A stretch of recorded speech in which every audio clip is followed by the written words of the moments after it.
Mutiara Hikmah Official, menyingkap hikmah di balik sunnah.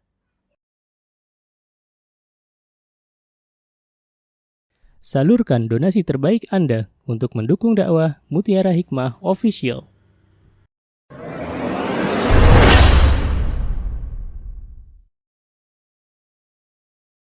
Baik, akhwati fillah rahimani wa rahimakunallah. Nasta'inu billah, kita mohon pertolongan kepada Allah Azza wa Jal. Kita akan membahas tentang kitab Nasihat Nisa halaman 124.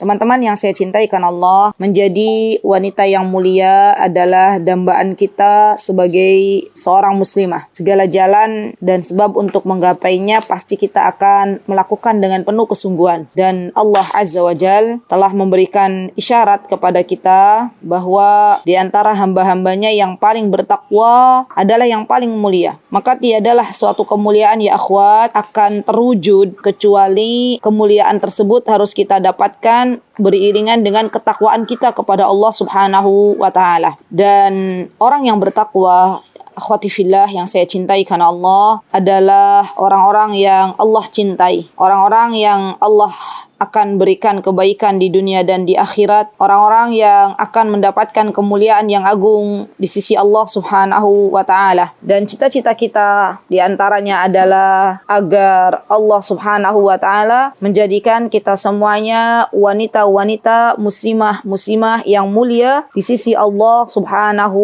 wa Ta'ala. Kemudian beliau memberikan sebuah contoh, kata beliau, qala al-Imamul Bukhari, beliau sebutkan di dalam kitab Bukhari yang telah disebutkan oleh Imam Bukhari pada jilid 6 halaman 78, haddatsana Abu Ma'mar, haddatsana Abdul Warith, haddatsana Abdul Aziz an Anas radhiyallahu anhu qala lamma kana yawma Uhud anhazama an-nas 'anil nabi sallallahu alaihi wasallam. قال لقد رأيت عائشة بنت أبي بكر وأم سليم وإنهما لمشتمرتان أرى خدم سوقهما تنقزان القرب. Di sini teman-teman, Anas bin Malik bercerita tentang sebuah kejadian di mana beliau melihat peristiwa di dalam peperangan Uhud ya waktu itu, dan kita tahu perang Uhud itu terjadi pada tahun ke-3 Hijriah. Beliau mengatakan, kata beliau, sebelum kaum muslimin mundur untuk meninggalkan Rasulullah SAW, untuk meninggalkan peperangan Uhud itu, maka Anas mengatakan, sungguh saya melihat ibunda Aisyah radhiyallahu anha ya dan Ummu Sulaim, dua-duanya teman-teman adalah sahabiah yang mulia. Ibunda Aisyah adalah istrinya Rasulullah SAW, ummahatul mukminin, dan Ummu Sulaim adalah ibundanya Anas bin Malik. Mereka berdua, ibunda Aisyah dan Ummu Sulaim, berjalan cepat ya sambil menaruh ghirbah. Ghirbah itu kalau teman-teman pernah lihat kendi gitu ya, tempat penyimpanan air. Tapi kalau ghirbah ini wadah air yang air minum yang biasanya terbuat dari kulit ya. Ini ghirbah. Subhanallah teman-teman, ini menunjukkan bahwa ibunda Aisyah dan Ummu Sulaim, mereka adalah orang-orang yang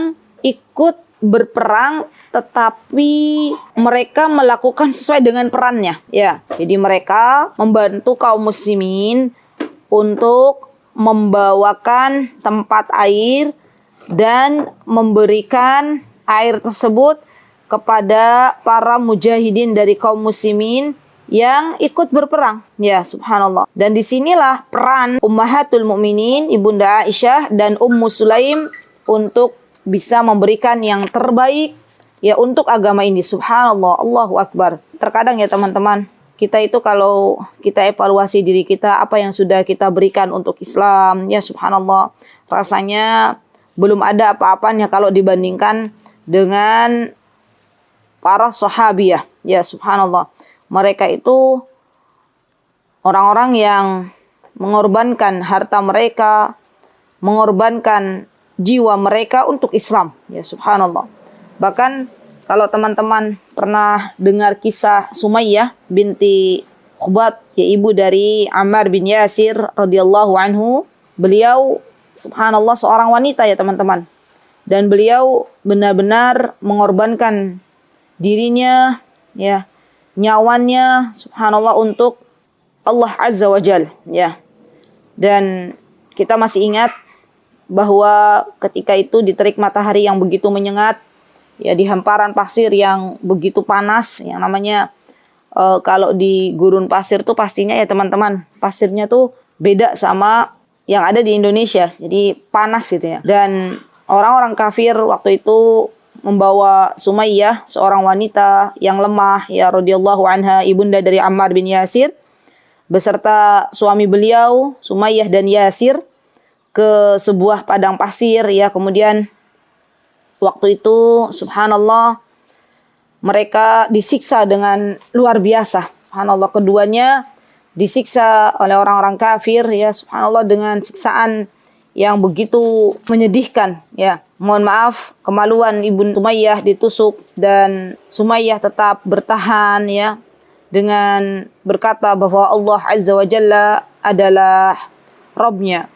Sampai-sampai Rasulullah sallallahu alaihi wasallam ketika melihat keluarganya Ammar bin Yasir, ya keluarganya Sumayyah, maka Rasulullah SAW mengatakan, sabron ala Yasir, bersabarlah wahai keluarga Yasir, fa inna mau'idukumul jannah, ya sesungguhnya tempat kembali kalian adalah surganya Allah Subhanahu wa taala, ya subhanallah.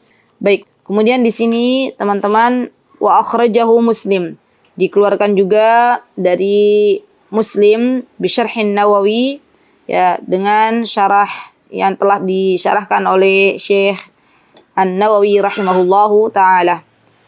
Kemudian di sini setelahnya haddatsana Abu Bakrin bin Abi Syaibah, haddatsana Yazid bin Harun, akhbarana Hammad bin Salamah an Thabit an Anas anna Umma Sulaim ittakhadat yawma Hunaini khanjaran.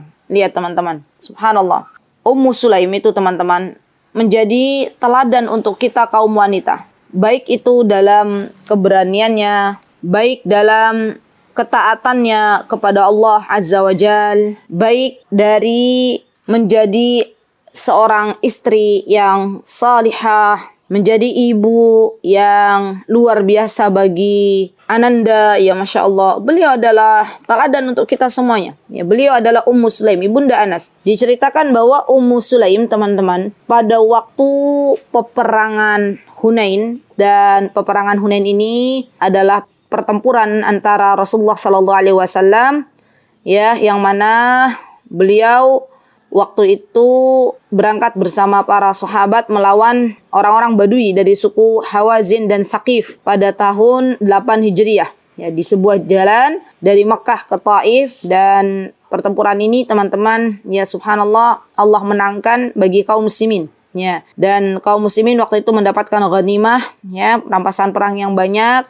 Dan pertempuran Hunain juga adalah pertempuran yang disebutkan di dalam Al-Quran. Ya, teman-teman kalau lihat surat Taubah ayat 25 sampai 26 itu berbicara tentang peperangan Hunain. Dibaca lagi ada apa di surah At-Taubah ayat 25 sampai 26. Nanti teman-teman bisa belajar siapakah, ya, dan apakah yang diceritakan dalam peperangan Hunain, ya. Dan teman-teman juga harus belajar siapa sih sebenarnya suku Hawazin, siapa sih sebenarnya suku Thaqif, yang mana mereka itu ternyata, ya, waktu itu berniat untuk menyerang Rasulullah SAW, yang mana subhanallah pada waktu kita ingat, ya, pada waktu berarti tahun 8 Hijriah. Tahun 8 Hijriah itu kan bersamaan dengan Fathul Makkah, ya teman-teman, ya. Ya kan? Jadi waktu itu Rasulullah SAW kalau dalam Fathul Makkah itu berangkat bersama para sahabat, ya, ke kota Makkah untuk menaklukkan kota Makkah. Dan suku Hawazin dan suku Thaqif, Bani Thaqif ini, mereka akan menyerang. Padahal sudah jelas bahwa penaklukan kota Makkah ini, Fathul Makkah ini adalah perjalanan yang damai gitu. Tidak ada yang boleh mengepung kaum muslimin, tidak ada boleh yang memerangi kaum muslimin. Ya sampai akhirnya Rasulullah SAW pun ya membela diri bersama para sahabat dan Allah Azza wa Jalla memenangkan kaum muslimin dengan mendapatkan harta rampasan perang yang banyak. Nah, Ummu Sulaim ini teman-teman, subhanallah, pada peperangan Hunain, beliau itu membawa khanzar. Khanzar itu pedang tapi kecil tuh loh. Jadi Ummu Sulaim ini bawa belati. Ya, Masya Allah ya, berani banget ya. Allahu Akbar. Padahal perempuan ya teman-teman, subhanallah. Jadi pada waktu peperangan Hunain, Ummu Sulaim bawa belati. Fakana ma'aha fara'aha Abu Talha. Ya. Jadi membawa belati, kemudian waktu itu teman-teman, ketika Rasulullah SAW bertanya, dan pada waktu Ummu Sulaim itu membawa belati, maka Abu Talha, suami beliau, melihatnya. Dan Rasulullah SAW bertanya kepada Ummu Sulaim, ya Ummu Sulaim, hadhihi Ummu Sulaim ma'aha khanzar. Ini dia Ummu Sulaim. Dia memegang khanzar, memegang belati. Faqala laha Rasulullah SAW, ma hadal khinjar. Ya Ummu Sulaim, untuk apa engkau bawa belati ini? Subhanallah. Kemudian Ummu Sulaim berkata, qalat ittakhadtuhu indana minni ahadun minal musyriqin. Ittakhadtuhu indana minni ahadun minal musyriqin. Baqartu bihi batnuh. Lihat teman-teman. Lihat seorang wanita mulia, sahabiyah yang bernama Ummu Sulaim. Ketika beliau membawa belati di peperangan Hunain, beliau sangat berani dan mengatakan ketika ditanya Rasulullah SAW, ya Ummu Sulaim, ya Ummu Sulaim, kenapa engkau bawa belati? Kemudian Ummu Sulaim pun menjawab dengan penuh ketegasan, ya. Apa kata beliau? Ya Rasulullah, saya ambil belati ini untuk membunuh ya seorang musyrik yang mendekati saya, dan akan saya robek perutnya dengan belati ini. Subhanallah, Allahu Akbar. Jadi Allahu Akbar ya teman-teman. Beliau itu subhanallah seorang wanita yang mulia, di mana ketika ada peperangan, termasuk dalam peperangan Hunain ini, beliau sudah jaga-jaga diri. Ya, beliau sudah jaga-jaga agar bisa membela dirinya dengan membawa belati. Ya, subhanallah. Baik, kemudian faja'ala Rasulullah SAW yadhak. Ya, waktu itu Rasulullah SAW tertawa. Ya, maksudnya tertawa tuh bukan mengejek, bukan ya. Tapi beliau tersenyum. Tertawanya Rasulullah tuh teman-teman jangan diartikan dengan tertawa terbahak-bahak ya. Rasulullah SAW itu tidak pernah tertawa terbahak-bahak, tapi beliau itu tersenyum. Ya, beliau tersenyum. Qalat, ya Rasulullah. Kemudian Ummu Sulaim berkata kepada Rasulullah SAW.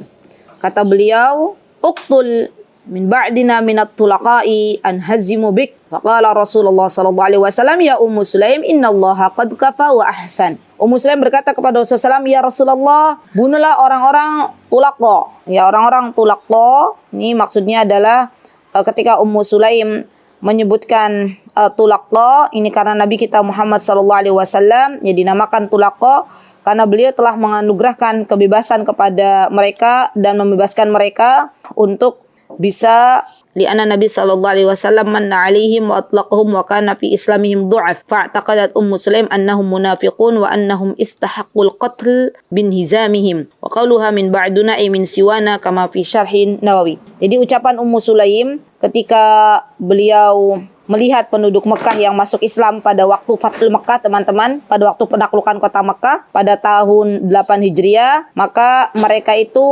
orang-orang yang masuk Islam di Fathul Mekah dinamakan dengan tulaqo. Ya, tulaqo karena mereka itu masuk Islam di Fathul Mekah itu kadang ada yang terpaksa gitu loh, bukan dari kesadaran dirinya. Dan kita tahu yang namanya Fathul Mekah itu orang berbondong-bondong masuk Islam, teman-teman. Ya, karena banyaknya orang-orang masuk Islam. Dan pada waktu itu Fathul Mekah, ketika Rasulullah SAW menaklukkan kota Mekah, hampir semua yang ada di kota Mekah itu masuk Islam. Ya, subhanallah. Allahu Akbar. Maka Ummu Sulaim pun mengatakan, ya, saya takut kalau ada orang-orang tulaqo ini, orang-orang yang masuk Islam pada waktu Fathul Mekah, dan mereka misalnya munafik, ya ingin membunuh Ummu Sulaim, maka Ummu Sulaim pun membelanya gitu loh. Dan Rasulullah SAW mengatakan, ya Ummu Sulaim, wahai Ummu Sulaim, sesungguhnya Allah telah mencukupi dan telah berbuat baik. Jadi maksudnya tenang aja Ummu Sulaim. Allah sudah berikan banyak kebaikan dan akan membela orang-orang muslimin. Ya, sudah dijaga oleh Allah.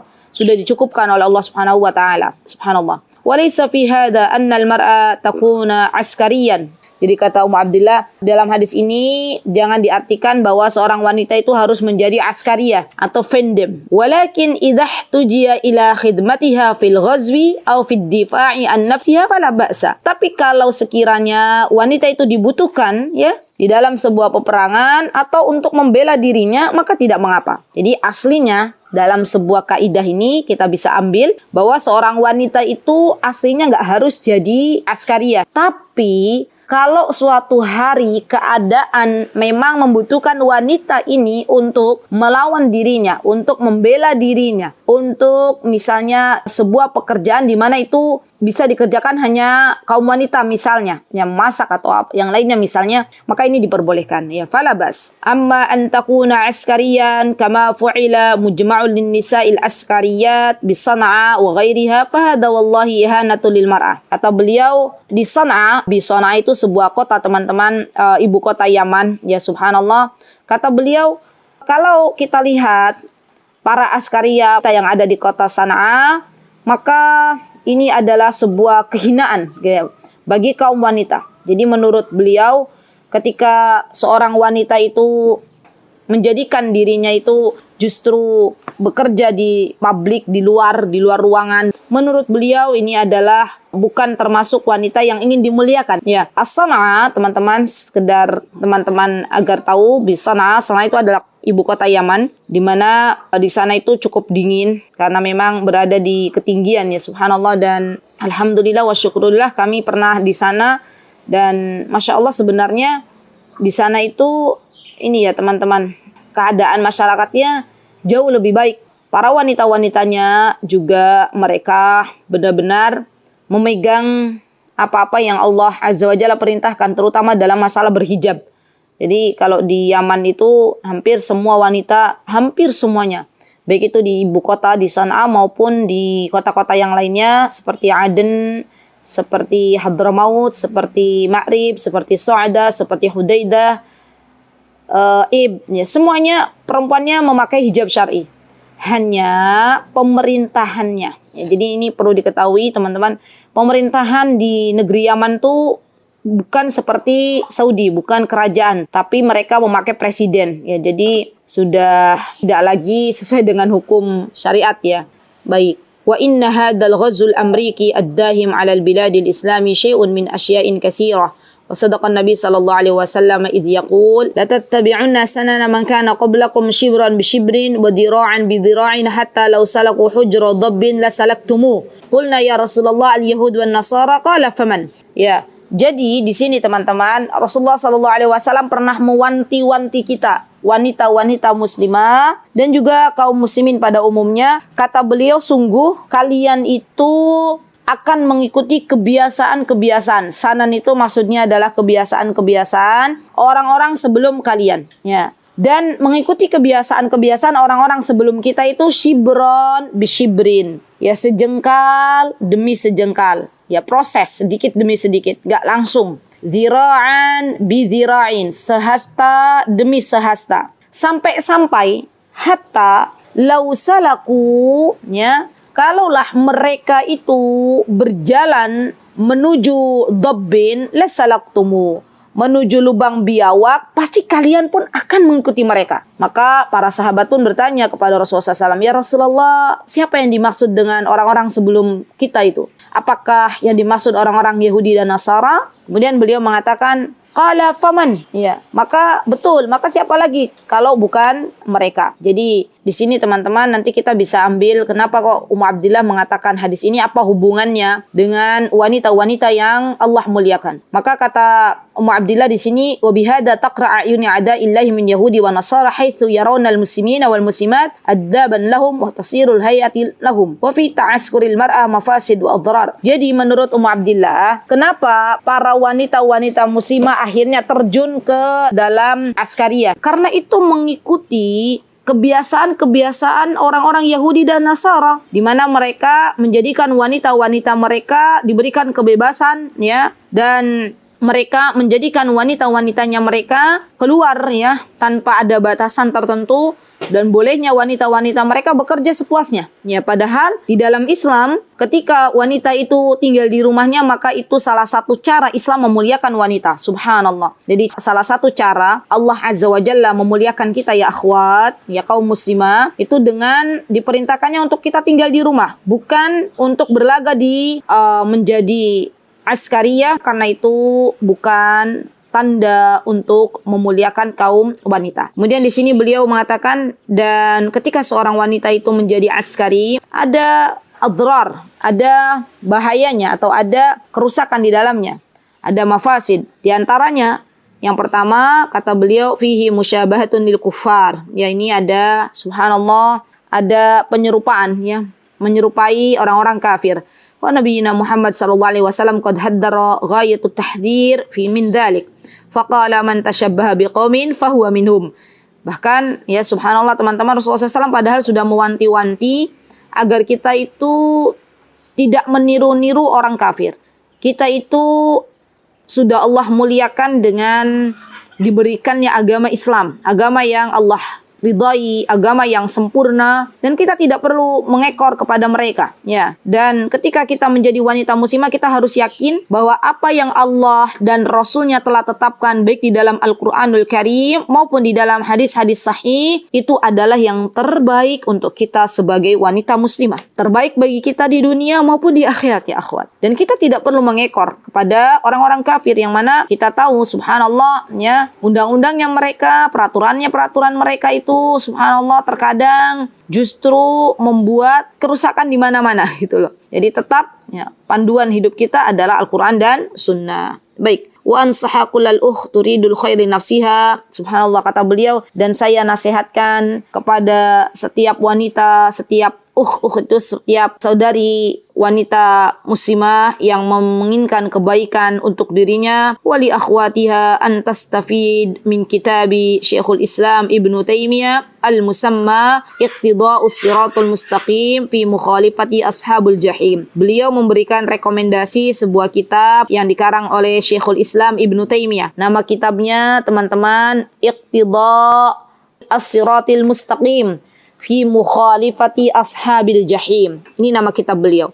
Jadi beliau merekomendasikan kita untuk membaca kitab Syekhul Islam yang bernama Iqtida'us Siratal Mustaqim. Wallahu ta'ala alam. Ini sudah diterjemahkan belum dalam bahasa Indonesia? Yang pasti dalam bahasa Arab sudah banyak ya, dan berjilid-jilid. Kami waktu itu punya juga di Yaman. Jadi kami tuh waktu itu kitab-kitab itu nggak semuanya dibawa karena kan overload gitu loh. Jadi kami benar-benar membawa kitab-kitab mana yang kira-kira dibutuhkan di Indonesia ya, dan termasuk dari kitab ini kita tinggalkan. Baik. Kemudian yang kedua, fihi ikhrajul lil mar'ati min baitiha. Ya. Nah, yang kedua, kerusakan yang kedua tadi, yang pertama adalah menyamai atau menyerupai orang-orang kafir. Yang kedua, ketika wanita-wanita muslimah dia bekerja sebagai askariyah, maka ini akhirnya wanita-wanita ini keluar dari rumahnya. Wal asl, kata beliau, dan kaidah aslinya annal mar'ata tabqa fi baitiha. Seorang wanita dia tinggal di rumahnya, liqaulihi subhanahu. Saya sudah sebutkan ya, waqarna fi buyutikunna. Allah Subhanahu wa taala teman-teman berfirman dalam surah Al-Ahzab ayat 33, waqarna fi buyutikunna. Kita itu aslinya tinggal di rumah kita masing-masing. Allahu akbar. Kemudian yang ketiga, fihi naz'ul mar'ati haya'uha wa hashamatha wa madza yatawaqqa' ba'da hadha illa al-syarr. Yang ketiga ini subhanallah, tercabutnya rasa malu. Tercabutnya rasa malu. Jadi seorang wanita yang dia tidak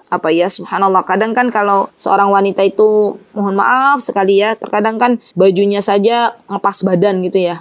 Dan mungkin sebagian ada yang kerudungnya harus dimasukkan ke baju gitu kan. Dan ini kata beliau sudah mencabut rasa malunya mereka. Mereka mungkin masih ada awalnya rasa malu, tapi karena sebuah peraturan yang harus mereka taati dalam sebuah lembaga misalnya, akhirnya mereka jadi ikut ya. Subhanallah. Dan ini yang Ummu Abdillah wanti-wanti bahwa akhirnya seorang wanita yang awalnya fitrahnya malu ya, lagi-lagi malunya ia korbankan hanya untuk sebuah pekerjaan ya. Kemudian yang keempat, fihi tabarruj ya, ketika seorang wanita dia keluar rumah, maka biasanya ada tabarruj, bersolek ya, subhanallah. Dan subhanallah, ini saya dapati kabar dari seorang akhwat di Indonesia. Saya kenal juga. Dia sekolah di sebuah lembaga. Alhamdulillah sekarang sudah berhijrah. Ya, di antara motivasi hijrah beliau berkata kepada saya, katanya, "Ustazah, hati saya tuh gelisah ketika saya harus memakai baju yang ngepres di badan." Dan beliau waktu itu baru awal-awal berhijrah itu beliau belum meninggalkan itu, ya belum meninggalkan secara total gitu. Beliau kalau dari rumah pakai baju jaket gitu ya. Tetap sampai sana itu harus dibuka gitu loh. Dan saya lebih kaget lagi ketika beliau berkata kepada saya, "Ustazah, bahkan kita itu di sana diwajibkan bersolek, Ustazah. Bersolek, ada lipstik, mukanya itu dirias gitu loh. Terus kalau misalnya kita itu dari rumah tuh nggak bersolek," kata beliau, ya ini insya Allah kabarnya sahih karena beliau yang mengalami. Kita tuh nanti diajak jadi memang di sana sudah disediakan perias dan didandani gitu loh. Subhanallah, Allahu Akbar. Ini di Indonesia, jadi ini peraturan di Indonesia. Maka beliau meminta semoga Allah meneguhkan beliau ya, dan beliau ingin keluar dari sana ya, Masya Allah. Allahu Akbar, Allahu Akbar. Semoga Allah menolongnya. Baik. Fal mar'atu takhruj hasirah an wajhiha wa yadayha wa rubbama ra'saha wa ghairi dhalik. Ya, terkadang akhirnya subhanallah dia harus awalnya kan pertamanya berdandan gitu ya. Ya, walaupun dia berjilbab tapi berjilbabnya ketat, dan ini subhanallah kata beliau, wa tartabi libasan dhaiqan, dia memakai baju ketat, dari'atan ilal fitnati wasyar. Padahal ini ketika seorang wanita memakai baju yang sangat ketat, ngepres di badan, itu akan mengantarkan kepada fitnah dan kejahatan. Subhanallah. Baik, kemudian yang kelima, apa kata Abdillah? Fihi masyaqatu lillahi wa rasulih. Ya, di dalamnya juga terdapat perbuatan yang menentang Allah dan Rasulnya. Ya, kemudian di sini kata beliau, di mana padahal Allah Subhanahu wa taala menjelaskan dalam surat An-Nisa, nanti teman-teman baca ya, masyaqqiqir rasul min ba'dihi ila akhir ayat. Jadi ini juga termasuk dari perbuatan yang menentang Allah dan Rasulnya, karena Allah menginginkan wanita di rumah tapi dia keluar rumah. Baik, kemudian yang keenam, fihi tahmilul mar'a ma la tahammilu fa hadza laysa min wadhifatiha wala min sya'niha bal fi nafsiha muhtajun ila yahrisuha wa yahmiha. Nah, ini nih. Beliau yang keenam ini, beliau mengajak kita untuk berpikir. Apa kata beliau? Sesungguhnya pekerjaan menjadi askaria itu bukan pekerjaan seorang wanita. Dan seharusnya wanitalah yang dijaga, bukan dia yang menjaga. Nah, subhanallah, Allahu Akbar. Ini luar biasa ya teman-teman. Jadi seorang wanita itu bukan untuk menjaga kaum laki-laki, bukan untuk menjaga kaum wanitanya sendiri, tapi seorang wanita itu harusnya dijaga. Itu kalau sesuai dengan akal, gitu kan? Maka ini juga bertentangan dengan akal kita sebagai muslimah atau sebagai hamba Allah Subhanahu wa taala. Baik, sedikit lagi. Kemudian wala hadasa hadis bainnya ma yasmalahunna illa al-awa illa anna al-mar'at bunita dha'ifah. Kata beliau, kalau terjadi sesuatu maka mereka itu pastinya, ya namanya wanita, pastinya mereka akan berteriak histeris gitu ya, dan mereka karena memang mereka itu diciptakan Allah Subhanahu wa taala dalam keadaan lemah. Ya, rifqan bil qawarir, ya subhanallah. Kata Rasulullah SAW, apa kata beliau ketika beliau bercerita tentang wanita? Kata beliau, wanita itu rifqan bil qawarir, lembut banget seperti qawarir.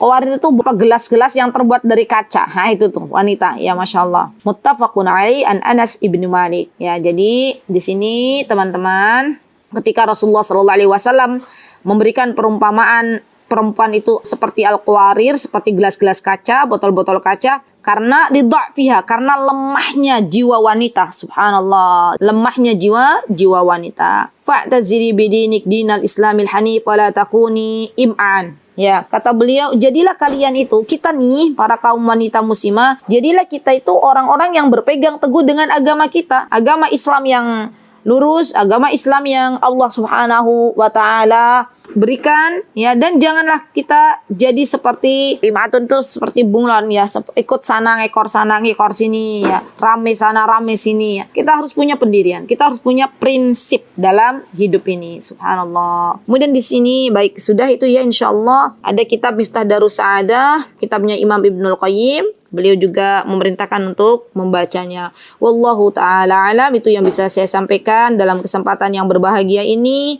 Jazakumullahu khaira, barakallahu fiik. Aqulu qawli hadza wa astaghfirullah li wa lakum. Wa akhiru da'wana alhamdulillahi rabbil alamin. Assalamualaikum warahmatullahi wabarakatuh. Mutiara Hikmah Official, menyingkap hikmah di balik sunnah.